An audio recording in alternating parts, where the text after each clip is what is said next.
On an average school day, Haruka is sitting alone in his desk because he is a total loner. もちろん、俺はどのグループにも属していない。He's well aware that he's a loner, and as a matter of fact, he enjoys being alone since his only other option would be to hang out with his classmates, and he freaking hates them. There are a bunch of groups in the class, including the delinquents, the popular girls, the gym bros, and then there's the other people no one cares about. Haruka doesn't belong in any of these groups, and he's fine with that since he has a lot more time to read his books with no friends. But his reading session is interrupted when bright light appears beneath him. さっき読んでたラノベと同じやつ。一瞬テンション上がったが、よくよく考えると。It looks like a summoning circle is spawning beneath the students, and for a moment Haruka got excited because he knows this means he gets to go on an adventure. But then he realizes that he's been getting too much screen time for a loner, and if he knows anything about isekai, that means he's going to get screwed over somehow. He's not about to let himself become a victim before GTA 6 drops. So while the portal is still loading, he walks up to the door and tries to leave. Unfortunately, the door seems to be bolted shut with magic, so no matter how much force he uses, he isn't able to get out of the room. The portal is almost done loading, so his classmates begin disappearing, fading away, and he makes a last-ditch effort to avoid his otherworldly fate. Haruka decides to crawl into the ceiling vents to wait out the summoning circle. He jumps up and manages to crawl his way into the roof of the class, but just when he thought he was safe, the summoning circle followed him through the roof, and he ended up getting summoned anyway. It sucks that he couldn't stay on Earth, but since he already knows how this kind of thing goes, he expects some kind of fat king or pretty princess to show up soon and ask for his help or something.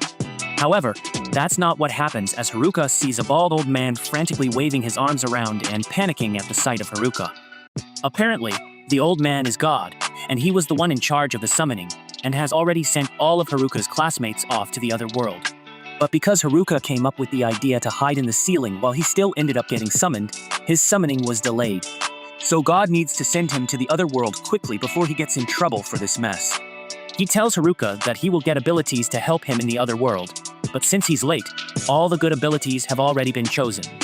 So the only things remaining are all the leftover ones that no one wanted to list a few. He has the option of picking skills that equate to Minecraft, villager, gambling dice, contact lenses, and a stick. And to make it worse, he only has a limited number of skills he can choose. Haruka begins taking out his anger on the god for summoning him here and only having trash skills left. The god knows he messed up, but he didn't graduate from God University just to get yelled at by a high schooler. So he tells Haruka that you will give him all the remaining trash skills as an apology. But he doesn't want to see his ugly face around here anymore, so he teleports Haruka to the other world immediately. It's cool that he gets to have more skills than normal, but that doesn't do him much good if he gets tossed out into the woods as soon as he arrives. He's never lived in the woods before, and he has no supplies. But then he notices a pouch on the floor, and it turns out that it's a part of the Minecraft villager skill, and the pouch allows him to store an unlimited number of items in his inventory. There's also a bunch of starter gear in there, so at least Haruka isn't going to be doing this without equipment. After he's got his stuff on, he decides to check his stats, but thanks to the gambling dice, he needs to roll a number to get stat points. He just goes with it and throws the dice on the ground. So as a result, he ends up with a score of M, and he has no idea what it means, so he just decides to put the M points all into his luck stat to get a surprise. When he opens his stat window, his luck stat is completely maxed out, making him wish he used it on something better. He continues looking through his stats, and to his surprise, aside from all the trash skills, he actually gained 2 unique skills as well. Because he was such a loner on Earth, he will be unable to form a party in this world, even if he wants to. But in exchange, his second skill allows him to force monsters to serve him because he wouldn't be able to make any friends otherwise. Haruka is a bit disappointed that you won't get a chance to make a harem for himself, but it is what it is. Right now, he's more concerned with the fact that he doesn't see any of his classmates nearby, and he finds that strange since this is supposedly the starting location. But then again, he never cared about them before, so why would he care about them now? Right now, he needs to focus on getting supplies so he can live a good life out here in the woods. But that's a lot easier said than done when he can barely see anything with all the trees in the way. At this rate, it won't be long before he runs into a monster accidentally, and if that were to happen, he would be a dead man for sure. Just then, Haruka remembers that he has a contact lens skill, So he puts on the contact lenses, and suddenly he can see all kinds of information about his surroundings. It turns out that the contact lenses come with an inbuilt appraisal skill. And with it he's able to easily traverse the forest and find some mushrooms that he can eat without dying. He decides to pick some, and thanks to his villager bag, he can take as many as he wants. He then goes over to the river nearby and uses his bag to fetch a little water to drink. But once he's done with that, something else catches his eye. So he wanders back into the forest, where he finds a little cave. It looks too interesting for him to ignore, so Haruka says a little prayer in case there's a monster here that will attack him. And after that, he begins exploring the cave.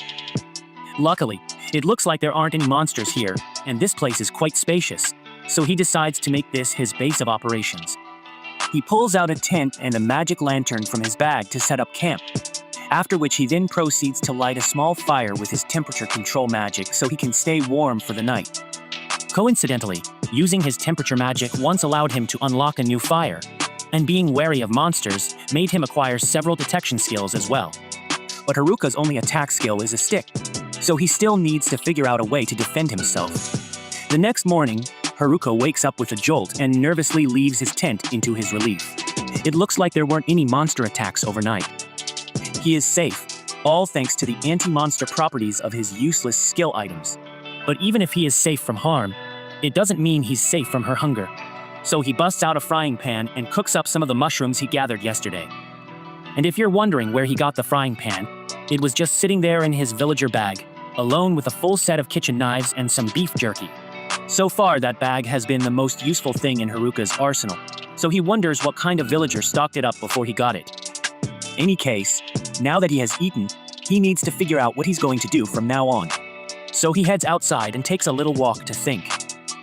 For now, that cave will work well as a base of operations, but Haruka still needs to worry about finding a reliable source of food and creating safety measures against any monsters that may try to attack him in this world. Fortunately, with his contact lenses, it shouldn't be too hard for him to gather enough food to last for a while, as he finds some more mushrooms and some herbs almost immediately. But he still has to figure out a solution to his monster problem. Just then, Haruka's detection skill kicks in, and he notices something going on nearby.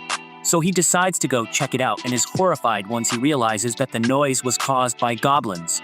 It would be bad enough if it were one, but there's two of them, and they both have strength stats that are higher than his own. He wonders if he will be able to take them down with his current strength, and he contemplates running away. But the fact that he is living in this forest means he will eventually have to fight the goblin if he wants to survive, so he chooses to get it over with while he still has the element of surprise. With that said, he isn't sure a stick will be good enough for the job on its own, so he tries using one of his trash to wrap the stick in magic to see if that does anything.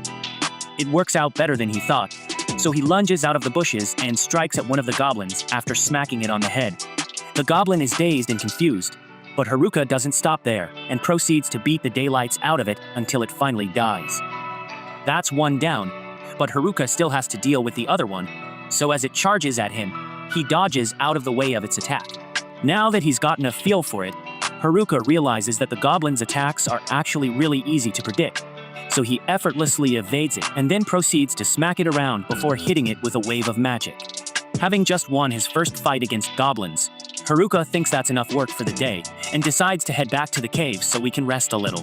And once he's back, he roasts some mushrooms for dinner and takes a look at the club he looted off the goblin corpse. It may have high damage, but it's heavy and has a short range. Haruka decides to continue using his stick for now. He then checks the rest of the stats, and to his surprise, he managed to level up from the fight he had today. And not only that, all his existing stats were doubled as a result. By the next morning, Haruka wakes up and has breakfast as usual, but he is starting to get sick of eating nothing but mushrooms all the time. He really wishes he could eat some meat out here, but he's going to have to learn how to hunt to do that. And before that, he needs to learn how to enhance himself first. The first thing he wants to try is the magic fusion skill he acquired, which, for a quick explanation, basically covers his entire body with magic in order to boost his physical and magical defenses. It also greatly increases his strength, so he should be able to fight with much more efficiency. Additionally, his appraisal skill was upgraded to level 2, so he uses it to see if anything has changed. But the only difference is that there's a question mark next to all the descriptions. However, guys clearly never played video games before because he spends a whole minute trying to figure out what a question mark icon could mean, and eventually he just gives up on it altogether. Instead, he heads outside to do some magic training, and as he is leaving, he notices something on the floor, so he picks it up, thinking it might be some meat, but it turns out to be another mushroom. It may be delusional, but Haruka was really hoping meat would just grow on trees in this world, and he soon realizes that he's not going to be finding any meat on the forest floor, so he decides to just go ahead with his magic training. He activates his mana infusion and takes a step forward, but with the physical boost he gets, he ends up flying forward by several meters. His body feels much lighter than before, and with very little effort he can easily dart around the forest, almost like he's teleporting. On top of that, his dexterity is greatly enhanced as well, so he can move and strike at things with precision. The first thing he does with his enhanced strength is challenge 2 random goblins, and unlike yesterday, he is able to knock the goblin out in one hit. He's feeling really confident about his new strength, so he thinks he can handle even more goblins. But when he actually sees a group of 3 goblins, he starts having second thoughts and slowly backs away before he gets jumped. He decides that he has worked hard enough for today and heads back to his cave so he can practice his magic. He continues this routine and practices fighting during the day, and by night he starts tinkering with his magic to see what he can do with it. And apparently he can make coffee tables. By following this routine, Haruka is able to eventually one-shot a goblin and create a proper table with his magic crafting. So he then uses it to create a gate for his cave so he can go out at night. And that means he can finally go hunting. He goes after a rabbit because he hasn't tasted meat in so long. And when he finally catches up to it and is about to start cooking, he notices something else nearby. At first he thinks it's a goblin, but upon further inspection he finds out that it's something even worse. Those are the delinquents from his class, and he really doesn't want to have to deal with them, so he intends to sneak away in the other direction. But as he starts heading that way, he realizes the popular girls are here as well, along with the gym bros and the nerds. He doesn't think the nerds are that bad since he occasionally hung out with them back in school, but he still doesn't want to have to talk to them though. Finally, he notices the student council group that has the class rep in it. And while he may hate socializing with the people in his class, he has to admit that the class rep has always been really nice to him, so it would be the least he could do to return that kindness, even if it's just to say hello. He briefly considers revealing himself and talking to her, but then again, he doesn't want to ruin the solitary life he already has. Since no one knows that he is here, he has the chance to be truly alone, like he's always wanted. There's no idle chatter, no taxes, and no one to annoy him. So he really doesn't want to mess that up by having contact with his classmates because they are already pretty annoying. That's why he officially decides that he will ignore his classmates and live by himself so he can conquer this world alone. Haruka hides from the other students, but one of the delinquents heard something from his direction. He is about to be discovered, but the guys end up assuming that the noise came from the bunny that was supposed to be Haruka's dinner. Haruka spies on the delinquents to hear what they are discussing, but the perverts are just talking about girls. They are some real degenerates, but Haruka knows that the class rep will stop them from doing anything to the girls. However, the delinquents have a guy named Tanaka on their side, whose skill will allow them to do whatever they want. The delinquents go back to the other students, but Haruka is a serious loner and he doesn't want anything to do with them. Haruka heads home to enjoy more of his delicious mushrooms, and he finds that his loner level has gone up. It's kind of a depressing title because it's starting to wreck Haruka's self-confidence. Haruka is still only level 3, and he blames his Master of None in dummy skills. He isn't sure what they do, but he assumes that the Master of None means that he can't stay focused on any one thing long enough to make it really strong. However, it does allow him to accomplish a lot of different things. As for the dummy skill, Haruka assumes that it just makes him a puppet, which would make it the worst skill to ever exist. Haruka decides to eat his troubles away, but this just reminds him that he doesn't have any meat to eat. On day 7, Haruka wakes up to the sounds of fighting. Haruka finds the nerds in battle, and he wonders if he should help them. He uses his appraisal skill on them and is shocked to find that they won't need his help at all. They have way better classes than him, and Haruka is the only NEET even among the nerds. This reminds him that unlike him, they actually have overpowered skills. Unfortunately, this is a lot like how things were in his old world. His class was full of top athletes and students. They even had kids of celebrities, and Haruka often wondered how he ended up there. Haruka determines that the jocks can handle themselves, but he notices that some sneaky little monsters are sneaking up from behind them. Haruka remembers being friendly with the geeks in class, so he decides to help them out.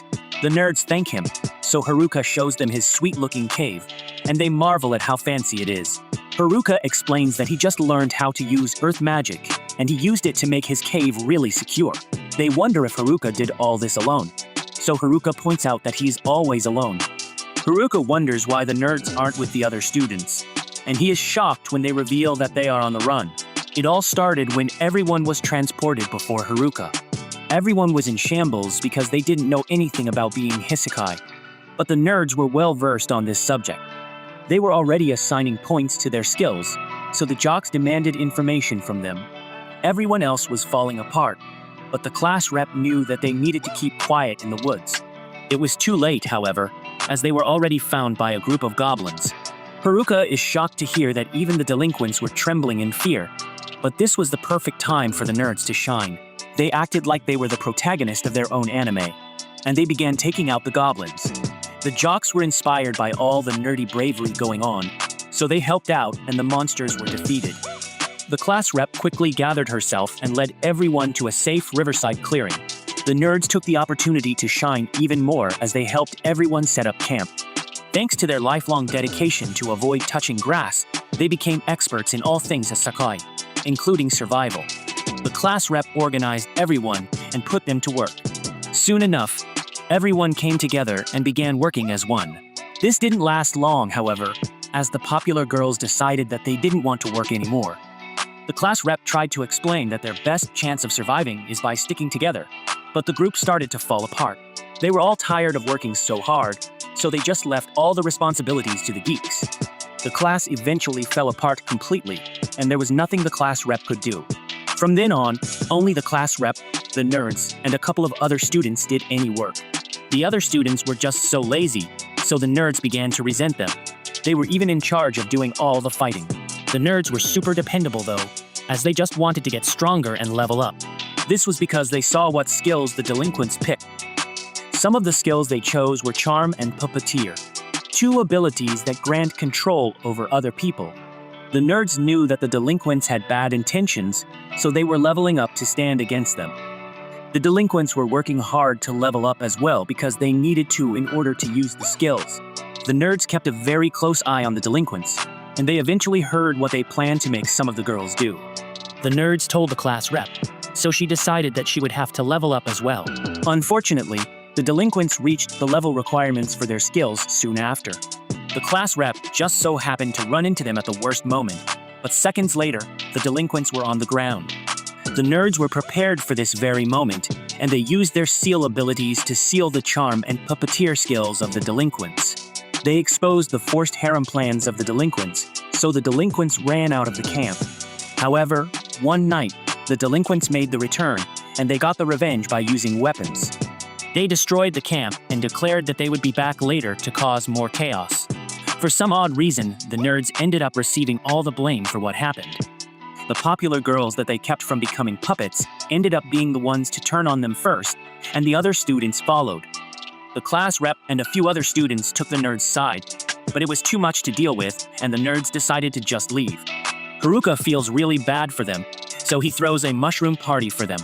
Haruka ended up spending the next day with the nerds as well, and he determines that not being a loner is okay sometimes. Haruka eventually says goodbye to his new buddies, and they offer to let Haruka join them. They are going to look for a town so they can get started as adventurers. Haruka agrees that he's closer to the geeks compared to the other groups, but he shocks everyone. When he still declines, Haruka simply shoos them away so the nerds leave. Haruka admits to himself that he would like to head into town, but he knows that with his terrible stats, he would only hold the dweebs back.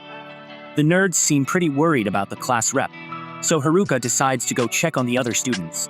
On his way there, Haruka is confronted by a kobold, but he manages to punch it into unconsciousness. Haruka is surprised to see that no students are left at the campsite, and his enemy detection skill reveals some footprints. Following the trail leads him to find the popular girls. Haruka panics and decides to get started on cooking dinner back home, but the girls try to stop him. They say that they just want to talk, But Haruka knows that being around them is the exact opposite of quiet solitude. Haruka runs for his life, but he is shocked when the girls politely ask him to stop by saying please. The girls explain that they're looking for the nerds, but Haruka assumes that they just want to put them to work again. The girl shocks him, however, as they want to apologize to the nerds because they just now realize that they owe their lives to them. Haruka knows that these girls have never apologized in their entire lives, but they are very serious. Haruka breaks the bad news by explaining that they have no chance of catching up to the nerds, but they still want to know where they went. Haruka points out that they wouldn't make it out of the woods the way they are now because they don't even know how to fight. The girls are discouraged, but Haruka demands to know if this means that they're just going to give up. He demands to know if they're serious about apologizing to the nerds, and Haruka thinks about how he needs to test the girls for their sake. Haruka's tough motivation tactic backfires, however, as the girls begin to cry. They just wanted to apologize to the nerds, but now they fear that they will be eaten. Haruka has no clue what's going on, so the girls beg for Haruka to teach them how to survive until they find the nerds. Haruka accidentally says yes, and this activates his domination skill. This makes him rule over the girls, and Haruka wonders how this could have the girls end up following him around like lost puppies with soulless eyes. It's also terrifying because the girls now finish off bad guys without a single word. They even bring crystals dropped by the monsters like they are dogs returning a frisbee. Haruka tries to heal the girls, but they just heal him even though he doesn't need it. Haruka fears what the class rep would say if she saw this, and he wonders how he can cancel his dominant skill. Just then, the class rep finds him is thinking too hard about a solution to even notice. He doesn't realize that she's there at all, so she forces him to acknowledge her. Elsewhere, the delinquents make a plan of their own, and they determine that they must start by getting rid of their biggest problem. Haruka is startled by the class rep screaming, but she reminds them that they have been friends since grade school. The other girls are with her, but the class rep is more concerned about what happened to the popular girls. Haruka doesn't know how to explain how they came under his control because he doesn't really understand how it happened either. Haruka comes clean and tells her that they have become his servants, but this makes the class rep furious. She points out that the domination skill is only for use on monsters, so Haruka tells her that it was just a mistake. None of the girls believe him, so Haruka decides that it's time for him to go, but the girls stop him. Our boy Haruka is just a loner, and he wishes that he could just go home alone. The class rep snaps Shimazaki out of Haruka's spell, and she decides to get answers from her. Haruka doesn't mind as he tries to escape, but the class rep tells him not to leave. As the girls discuss what happened, Haruka decides to practice expanding his home base, more specifically how to make a basement. His training starts off well enough, but soon he finds that he has buried himself. The class rep helps him up, and she explains that Shimazaki told her everything. She realizes that Haruka was just trying to help the girls. Haruka doesn't even remember saying anything like that. All the girls thank him for being so kind. Haruka just wants to go home. The girls pressure him to help them, and the class rep wonders what Haruka means by home. Haruka explains that he has a home in this new world, so the clueless class rep is shocked when she thinks that he was born here. Haruka reveals that he actually built his home, but she can't believe it because that's quite the feat. The girls have another meeting to discuss what they will do, and they wonder how many people can fit in Haruka's home. Haruka calculates that he can fit at least 240 people, and maybe more if he takes out his luxurious furniture. The girls really get excited when they hear that Haruka has baths, and they wonder how he can be living in luxury when everyone else is suffering. The girls decide to ask him if they can stay with him for a day, and Haruka is shocked that high school girls want to stay overnight at his place. Haruka can't believe that they're being so scandalous, but the class rep points out that he's the only perv there. Haruka leads the girls to his house, and they are amazed to see that he even has a path that leads to it. It's so impressive that the class rep wonders if he even has a convenience store. But Haruka explains that he was going to make a pharmacy first. The girls arrive at his home exhausted, and Haruka welcomes them. Haruka has made a ton of upgrades to his home, and the girls can't believe how luxurious it is. Haruka, of course, directs them towards the kitchen, but the girls are more interested in the restroom. Our boy is shocked when they all disrobe and hop right into the bath. So he thinks that living too long in the forest has turned the girls into savages. Haruka is actually quite happy to finally be alone, but he knows that only losers could understand this happiness. The class rep arrives to thank him because the other guys left all the girls alone, and they were worried. Being around Haruka has calmed them down, and so have all the amenities in his home. The class rep is upset because she couldn't do much for the group, but Haruka points out that she has done plenty. She didn't do as much as the guys. Haruka explains that those guys never went outside in the old world, and they spent their entire lives preparing for this moment by playing Warcraft. The class rep feels much better, so she thanks Haruka, but she realizes something after coming to this world. Haruka has a home, food, and he can even defeat monsters, so that makes him even weirder than the nerds. The class rep goes to sleep with the other girls. Haruka doesn't think that he will be getting any rest tonight.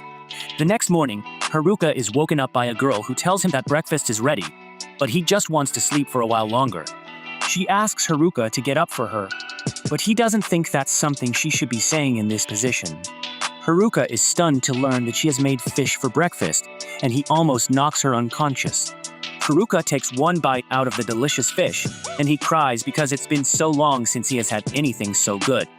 The class rep can't believe that he's getting so emotional from eating fish because he lives right next to a river, but Haruka explains that he hasn't been able to catch any fish himself. They are too fast and slippery, so he has just been watching all the fish while eating mushrooms by the river.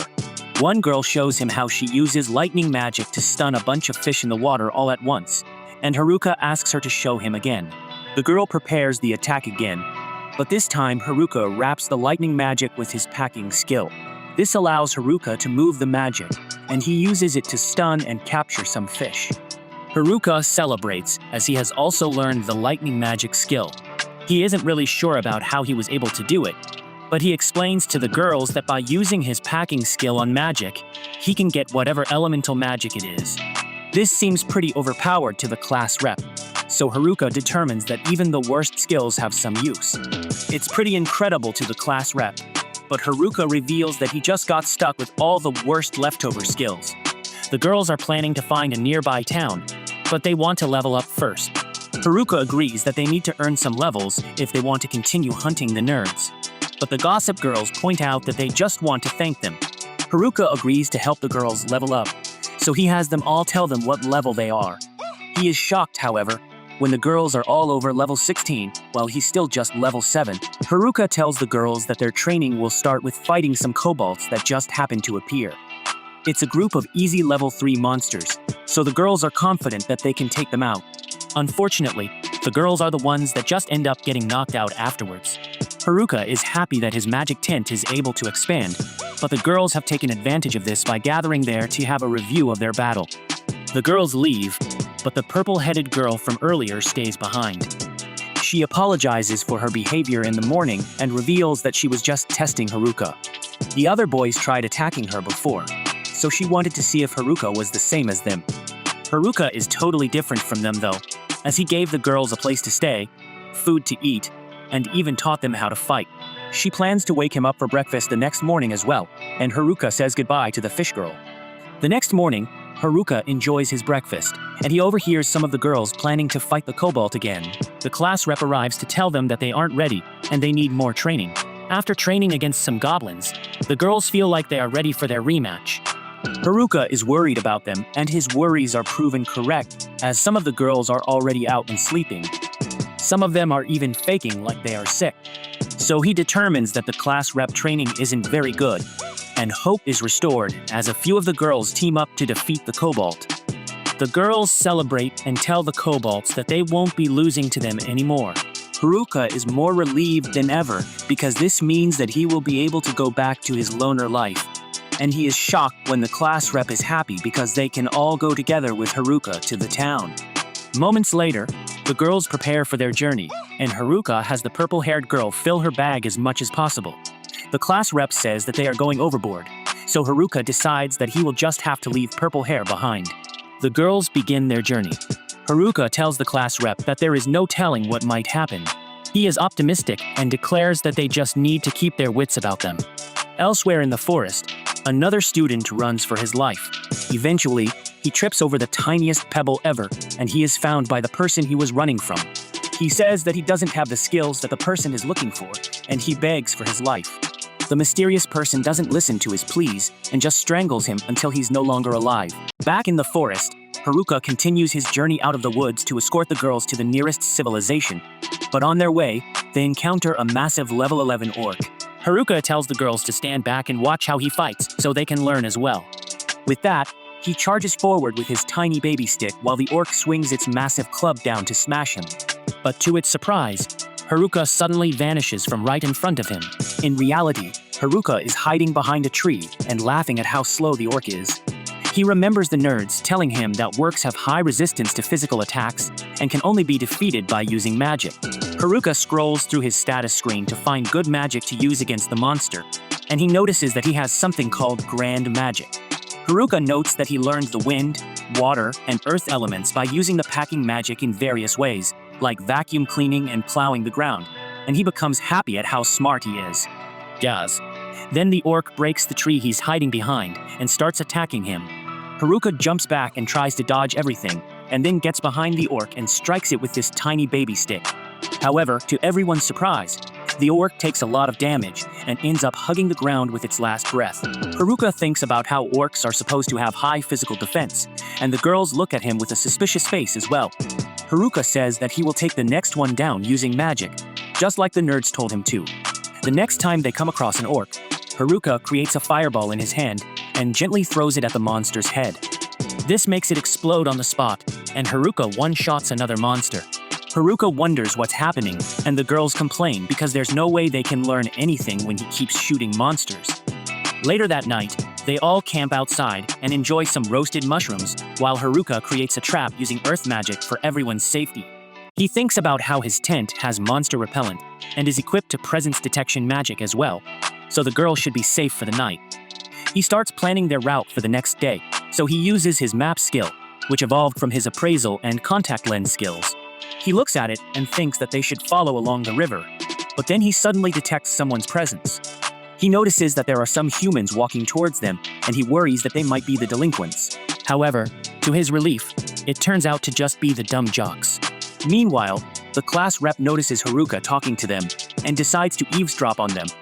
Haruka asks the jocks what they're doing there and wonders if they were stalkers trying to check up on the girls while they were sleeping.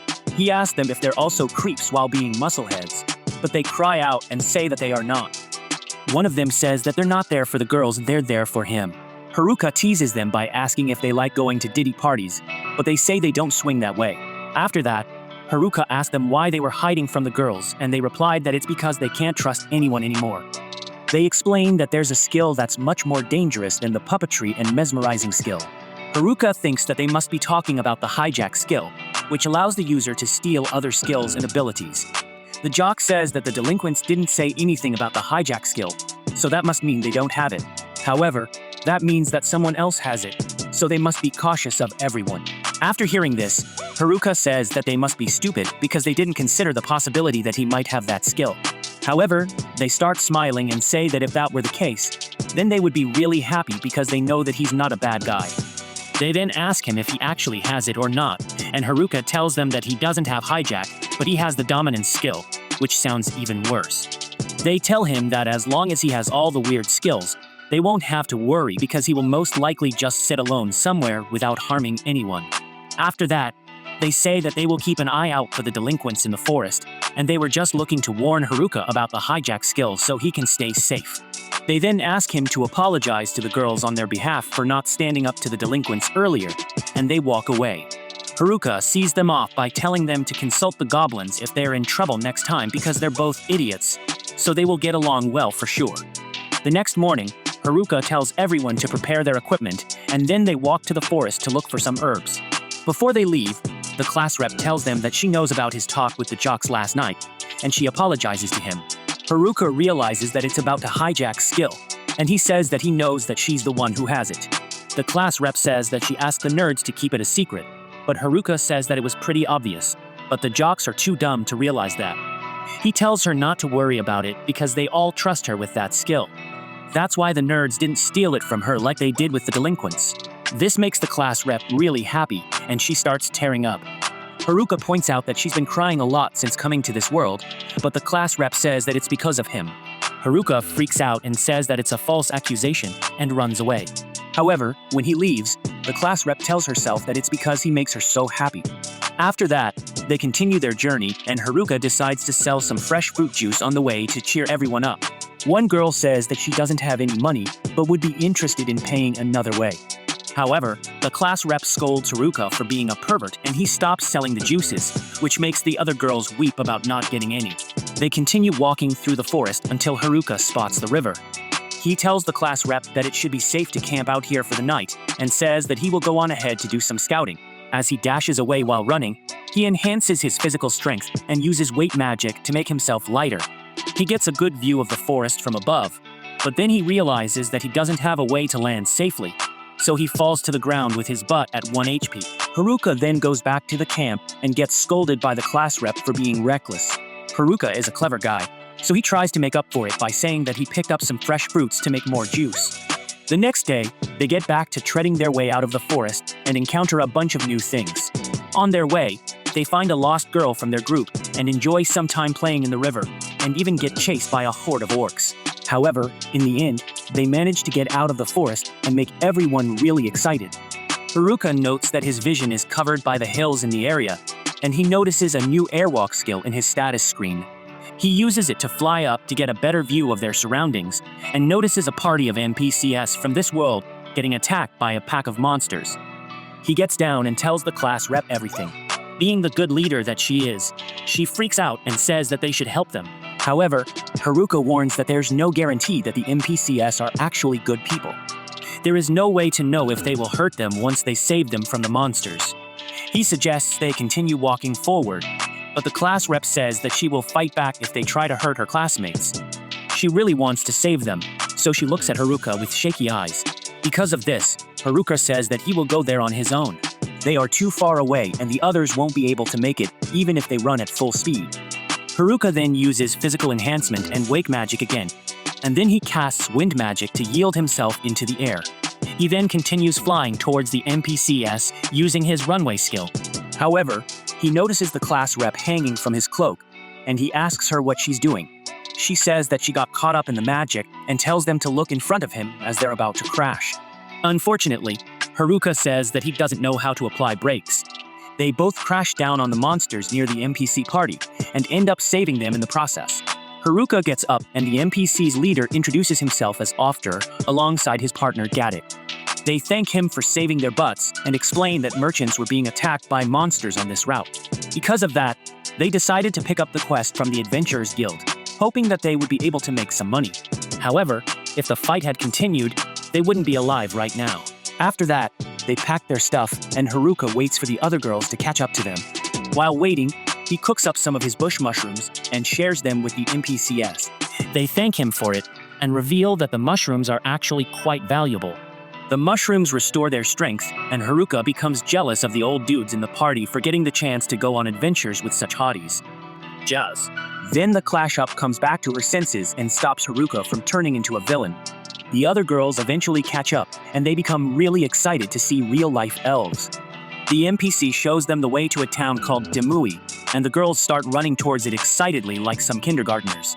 On the other hand, we see the delinquents grinding up some levels in the forest. They say that it's about time they take revenge from the girls and have their way with them. However, the nerd that they kidnapped suggests that they first get their puppetry and mesmerized skills unsealed. The delinquents all agree and they decide to hunt the nerdy group first.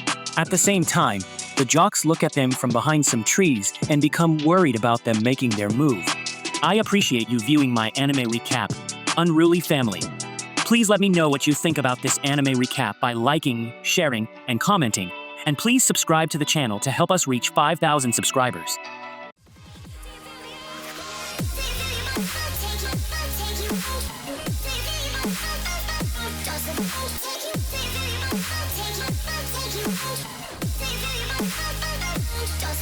Take you